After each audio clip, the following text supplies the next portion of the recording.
सर्वत्र गोविन्दनाम सङ्कीर्तनं गोविन्द हरिगोविन्द। दशकम् 64 गोविन्दपट्टाभिषेकम्। आलोक्य शैलोद्धरणादिरूपं प्रभावमुच्चैस्तव गोपलोकाः विश्वेश्वरं त्वाम् अभिमत्य विश्वे नन्दं भवज्जातकमन्वपृच्छन्। गर्गोदितो निर्गतितो निजाय वर्गायता तेन तव प्रभावः। पूर्वाधिकस्त्वय्यनुराग येषाम् ऐधिष्ठतावद् बहुमानभारः।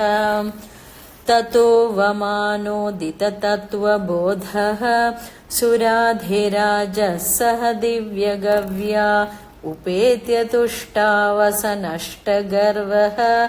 स्पृष्ट्वा पदाब्जं मणिमौलिना ते स्नेहस्नुतैस्त्वां सुरभिः पयोभिः गोविन्दनामाङ्कितमभ्यषिञ्चत्। ऐरावतोपाहृतदिव्यगङ्गा पाथोभिरिन्द्रोऽपि च जातहर्षः। जगत्त्रयेशे त्वयि गोकुलेशे तथाभिषिक्ते सति गोपवाटः। नाकेऽपि वैकुण्ठपदेऽप्यलभ्यां श्रियं प्रपेदे भवतः प्रभावात्। कदाचिदन्तर्यमुनं प्रभाते स्नायन् पिता वारुणपूरुषेण नीतस्तमानेतुमगाः पुरीं त्वं तां वारुणीं कारणमर्त्यरूपः।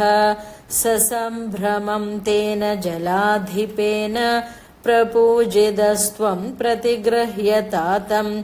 उपागतस्तत्क्षणमात्मगेहं पिता वदत्तच्चरितं निजेभ्यः।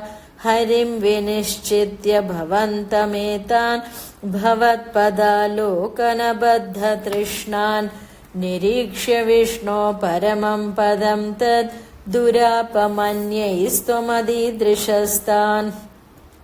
स्फुरत्परानन्दरसप्रवाह प्रपूर्णकैवल्यमहापयोधौ चिरं निमग्ना खलु गोपसङ्घाः त्वयैव भूमन् पुनरुद्धृतास्ते। करबदरवदेवं देवकृत्रावतारे निजपदमनवाप्यं दर्शितं भक्तिभाजाम्। तदिह पशुपपूरूपि त्वं हि साक्षात् परात्मा पवनपुरनिवासिन् पाहि मामयेभ्यः। सर्वत्र गोविन्दनाम सङ्कीर्तनं गोविन्द हरिगोविन्द।